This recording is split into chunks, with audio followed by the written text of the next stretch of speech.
তুমি আবারও জন্ম নিও, আমি আবারও তোমার প্রেমে পড়ব, ঠিক প্রথমবারের মতোই বিস্ময়ে, ঠিক প্রথমবারের মতোই হৃদয় কাঁপানো অনুভূতিতে।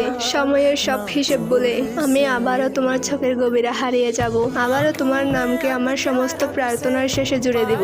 যদি হাজার জন্মও আসে, আমি প্রতিটি জন্মে তোমাকে খুঁজে নিব। বীরের শহরে, নির্জন বিকেলে, বৃষ্টি ভেজা পথের ধারে, কিংবা ছাদের আলো মাখা কোনো নীরব রাতে। কারণ ভালোবাসা আমার কাছে কোনো এক জীবনের গল্প নয়, তোমাকে ঘিরে লেখা এক অনন্ত মহাকাব্য, যার প্রতিটি পৃষ্ঠায়, প্রতিটি শব্দে, প্রতিটি দীর্ঘশ্বাসে শুধু তোমারই নাম লেখা থাকে। তুমি আবারও জন্ম নিও, আমি আবারও তোমার প্রেমে পড়ব, বারবার, শতবার, সহস্রবার, যতদিন প্রেম থাকবে, যতদিন হৃদয় তার স্পন্দনের বাসা ভুলে না যায়।